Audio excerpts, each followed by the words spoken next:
Hello दोस्तों, कैसे हो आप सब। एग्ज़ाम ट्यूब में आपका स्वागत है। आई होप कि आप अपनी तैयारी को बेहतर तरीके से कर रहे होंगे और आपने थंबनेल भी देख लिया होगा कि आज हम किन विषयों पर चर्चा करने वाले हैं। आइए दोस्तों शुरू करते हैं।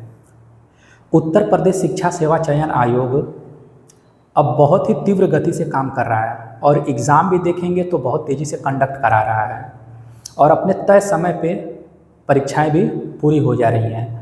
आप देखेंगे कि यूपी टीजीटी 2022 का जो एग्ज़ाम था वो काफ़ी समय से पेंडिंग चल रहा था। इसी वर्ष जून में यूपी टीजीटी का पेपर भी कंडक्ट करा लिया जाता है और आप देखेंगे कि जुलाई माह में जो 3 दिवसीय एग्ज़ाम जो है कि चला यूपी टीईटी का, वो भी पूरी तरह से संपन्न करा लिया गया है। बहुत ही जल्द आपको जुलाई के एंड में ही आपको यूपी टेट का रिज़ल्ट भी देखने को मिल जाएगा।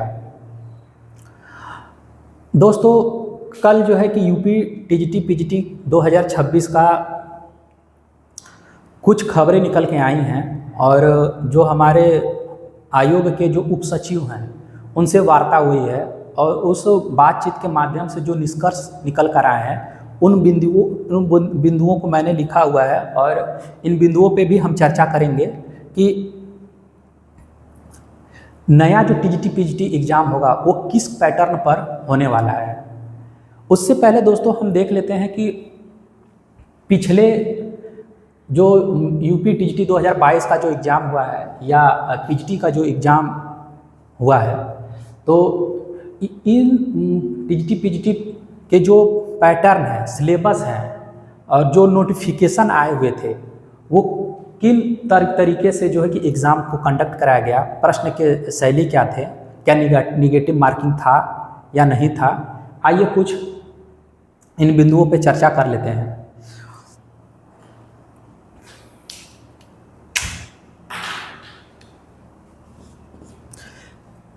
देखिए दोस्तों, यूपी टीजीटी 2022 का जो पेपर हुआ था उसमें कुल टोटल जो है 125 क्वेश्चन आए हुए थे और ये जो पेपर है वो जो है कि एमसीक्यू पर आधारित था, यानी बहुविकल्पी प्रश्न पूछे गए थे और टोटल जो अंक हैं वो 500 अंक के थे। टोटल अंक 500 अंक के थे और एक प्रश्न के 4 अंक दिए गए हैं और इस एग्ज़ाम का जो समय है वो कितना था, तो वो 2 घंटे में एग्ज़ाम को पूरा करना था। और इस एग्ज़ाम में क्या निगेटिव मार्किंग था, तो हम कह सकते हैं कि नहीं, इस एग्ज़ाम में 2022 वाले में निगेटिव मार्किंग नहीं था। इससे पहले भी जो एग्ज़ाम हुए 2022 के बाद पहले भी, उसमें भी निगेटिव मार्किंग आपको देखने को नहीं मिलता है। साक्षात्कार भी इसमें नहीं था। तो उसी तरह हम जो है कि पीजीटी भी एग्ज़ाम को भी देख लेते हैं। तो जो पुरानी नियमावलियों में जो टोटल प्रश्न थे उसमें भी 125 क्वेश्चन थे और ये भी जो है कि एमसीक्यू आधारित है।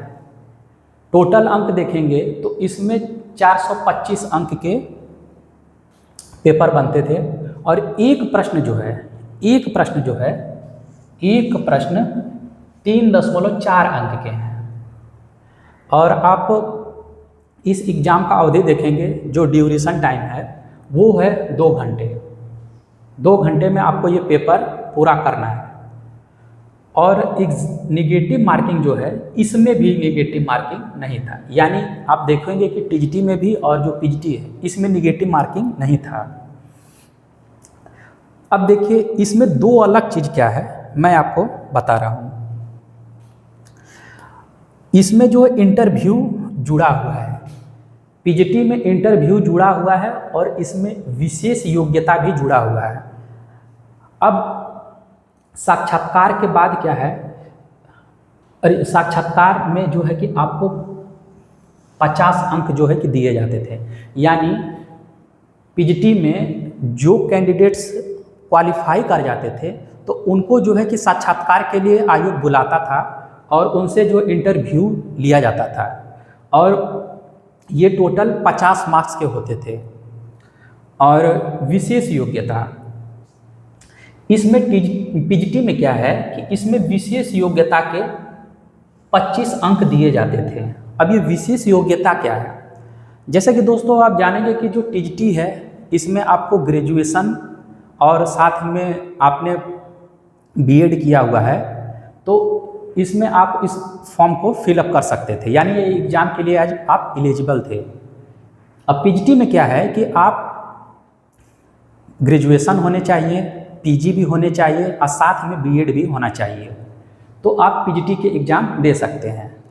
सारे कैंडिडेट जो है जिन्होंने ग्रेजुएशन और पीजी और बीएड किया हुआ है तो वो सारे लोग एलिजिबल होंगे। कुछ कैंडिडेट उन्हीं में से ऐसे होंगे जिन्होंने जो है कि बीएड के साथ साथ, पीजी बीएड के साथ साथ उन्होंने जो है कि एमएड भी किया होगा और पीएचडी भी कर लिया होगा। तो इसमें क्या है कि इसमें इनको वेटेज मिलता था। विशेष योग्यता यानी जिन्होंने एमएड या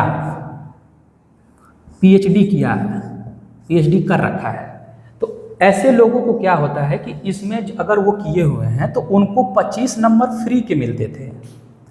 तो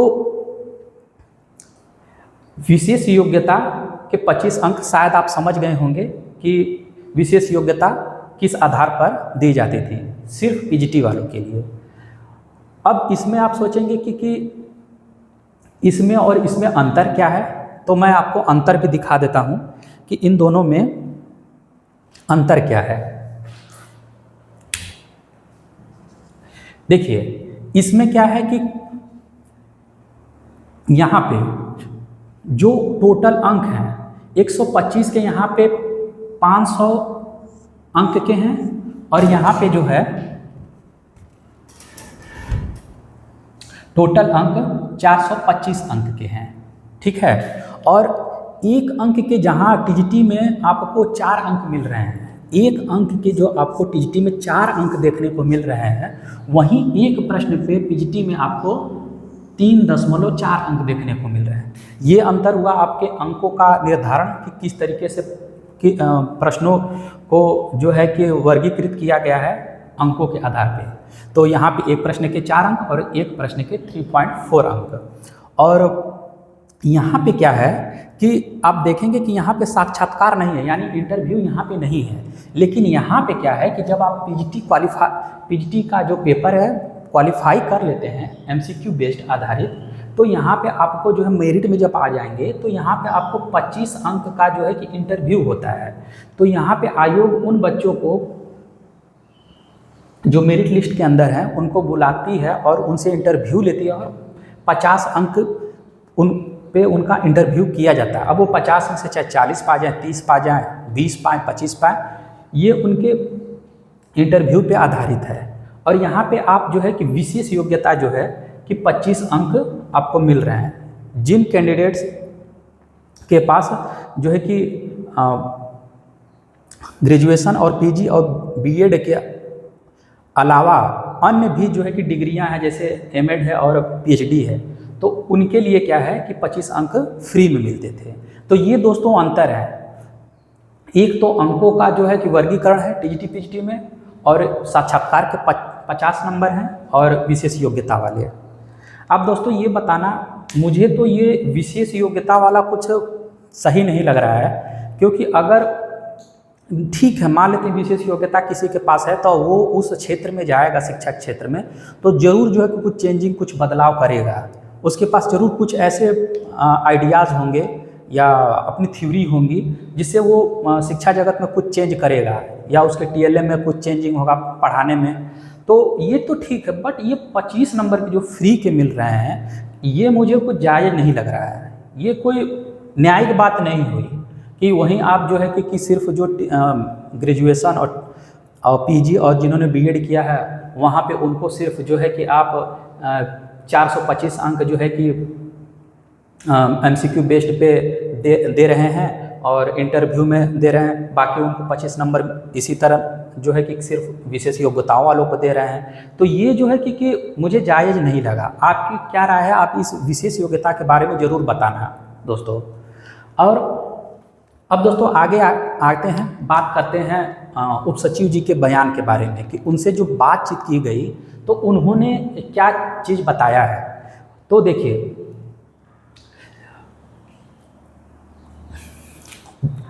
टीजीटी पीजीटी जब 2026 की जो वैकेंसी आएगी वो उसका विज्ञापन कब तक आएगा, इस बारे में उप सचिव जी का कहना है कि ये बहुत ही जल्द आने वाला है। यानी आप इसका विज्ञापन देखेंगे तो हो सकता है कि अगस्त तक ये विज्ञापन आपको देखने को मिल जाए, अगस्त के लास्ट वीक तक देखने को मिल जाएगा।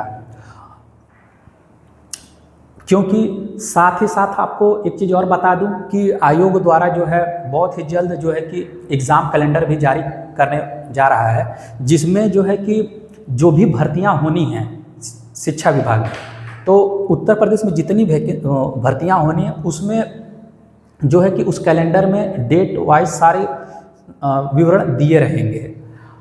अब आते हैं नेक्स्ट कि क्या इस बार जो है 2026 में जो टीजीटी पीजीटी का एग्ज़ाम होगा, क्या उसमें नेगेटिव मार्किंग रहेगा।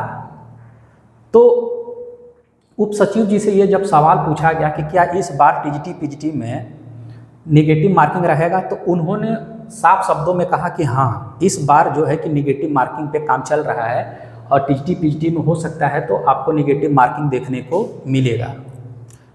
और एग्ज़ाम कब तक करा लिया जाएगा, तो उप सचिव जी का कहना है कि ये एग्ज़ाम जो है कि हम लोग बहुत ही जल्द दिसंबर तक करा लेंगे। तो ये इसी साल ही जो है कि एग्ज़ाम को कंडक्ट कराना है। यानी ये जो भर्ती है, इस भर्ती को जो है कि दिसंबर में एग्ज़ाम करा कर हो सकता है तो आपको नियुक्ति पत्र अगले साल देखने को मिल जाए। तो अभी देखिए क्या है दोस्तों कि ये जो निगेटिव मार्किंग वाला जो मुद्दा है, अब ये तो उप सचिव जी ने बता दिया।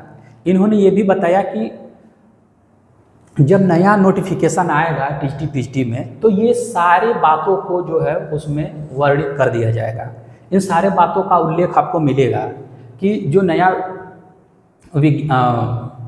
एग्ज़ाम है कब होगा और निगेटिव मार्किंग रहेगा कि या नहीं रहेगा, इस बारे में आपको नोटिफिकेशन के माध्यम से पता चल जाएगा।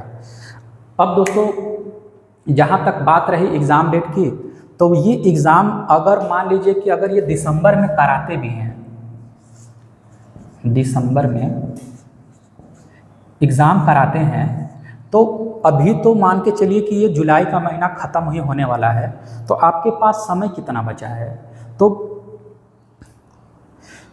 अगस्त, सितंबर, अक्टूबर, नवंबर, यानी आपके पास टोटल 4 माह का समय बचा हुआ है। इसी 4 माह में आपको अपनी तैयारी को बेहतर तरीके से करना होगा। और दोस्तों मैं बता दूं कि अगर निगेटिव मार्किंग हुआ तो ये मान के चलिए कि कंपटीशन बहुत तगड़ा होने वाला है। क्योंकि अभी तक क्या था कि जो टीजीटी पीजीटी 2022 का जो एग्ज़ाम हुआ है और जो यूपी टेट का एग्ज़ाम हुआ है, तो उसमें क्या है कि आप देखोगे कि जो क्वेश्चन हमें नहीं भी आता था तो हम तुक्का लगा के चले आते थे। तो इसमें क्या होता था कि मान लीजिए कि जो क्वेश्चन हमें आया वो तो हम एक्यूरेट पता कर लेते थे। कुछ क्वेश्चन जो है कि हम कन्फ्यूज़न में रहते थे, यानी उस क्वेश्चन के हमें 2 आंसर लगता था कि सही है तो उसको एलिमिनेट करके कर लेते थे। लेकिन कुछ क्वेश्चन तो ऐसे होते थे जिनका हमको आंसर ही नहीं पता होता था। तो वैसे सिचुएशन में क्या होता है कि हम तुक्का लगा के चले आते थे। अब इधर देखेंगे कि टीजीटी पीजीटी अगर नई वैकेंसी आ रही है, अगर इस विज्ञापन में निगेटिव मार्किंग दे दिया तो ये एक दुखद और चिंताजनक बात भी है, क्योंकि इस निगेटिव मार्किंग के चलते जो है कि कंपटीशन बहुत हार्ड होगा और आप अपनी पढ़ाई को, तैयारी को और भी तीव्र गति से लेके चलिए। क्योंकि इसमें देखिए क्या है कि अगर आप 425 अंक अगर आप प्राप्त कर भी लेते हैं तो आप जो है कि 50 अंक का इसमें आपको साक्षात्कार देखने को मिलेगा। दोस्तों समय बहुत कम बचा हुआ है। इस नज़रिए से देखते हुए मैं आपसे कहूँगा कि आप अपनी तैयारी को शुरू कर दीजिए। अगर आपने अभी तक तैयारी को नहीं शुरू किया है तो आप टीजीटी पीजीटी की तैयारी को शुरू कर दीजिए, क्योंकि आप जितने जल्दी पढ़ेंगे उतने ज़्यादा आपको आगे चल के जो है रिवीज़न करने में आसानी होगा और मैक्सिमम क्वेश्चन हल कर ले जाएंगे। और आप अभी से अपने जो भी विषय टीजीटी पीजीटी से देने वाले हैं, टीजीटी पीजीटी में जो भी विषय जो है आप जिस टॉपिक से या सब्जेक्ट से एग्ज़ाम देंगे उस विषय पे आप अपने नोट्स बनाइए और उस विषय पे अपना कमांड करिए। कुछ जो कॉन्सेप्ट आपको नहीं समझ में आ रहा है उस कॉन्सेप्ट को भी आप जो है क्लियर करते हुए चलिए, क्योंकि ये जो दिसंबर माह आपको दिख रहा है तो मैं तो ये मान चलूँगा कि अगर ये दिसंबर में एग्ज़ाम हुआ तो इस दिसंबर को तो छोड़ ही दीजिए, क्योंकि आपके पास जो है कि अगर ये नवंबर में करा दें, हो सकता है कि नवंबर में भी करा दें, तो आपके पास तो सिर्फ 3 माह के समय बचेगा, तो 3 माह में ही आपको तैयारी करनी पड़ जाएगी। हालांकि अभी नोटिफिकेशन आना बाकी है, लेकिन मुझे जहाँ तक उम्मीद है कि ये पेपर जो है या तो नवंबर के लास्ट में कराएं या तो दिसंबर के फर्स्ट वीक में ही करा लेंगे। तो दोस्तों, अगर आपने अपने विषय पे कमांड नहीं किया है तो धीरे धीरे उस विषय पे अपना कमांड बनाते हुए चलिए। और आप बाज़ार से हो सकता है तो एमसीक्यू बुक खरीद लीजिए और उस बुक्स से अपने विषय में देखिए कि कहाँ से डीप क्वेश्चन पूछे जा रहे हैं, किस टॉपिक का वेटेज ज़्यादा है, तो पहले उस टॉपिक को जल्दी कवर करिए। और जिस पे कम ध्यान देना है, आपको लगता है कि कम समय में मैं इस टॉपिक को तैयार कर लूँगा, तो आप उस टॉपिक को जो है बाद में तैयार करिए, लेकिन जो मेजर टॉपिक है उसको पहले तैयार कर लीजिए। तो दोस्तों, आई होप कि आपको ये सारी जानकारी आपको इन्फॉर्मेटिव लगी होगी। तो आप ऐसे ही इन्फॉर्मेटिव वीडियो को पाने के लिए मेरे चैनल को सब्सक्राइब कर लीजिए, लाइक करिए और वीडियो को शेयर करिए। अगर आपके पास कोई ऐसा प्रश्न हो या कोई सुझाव हो तो आप कमेंट बॉक्स में उसको लिखिए, मैं आपके कमेंट को देखूंगा और मैं उसका उत्तर भी दूंगा। तो चलिए दोस्तों, आपसे मिलते हैं नेक्स्ट वीडियो में। जय हिंद।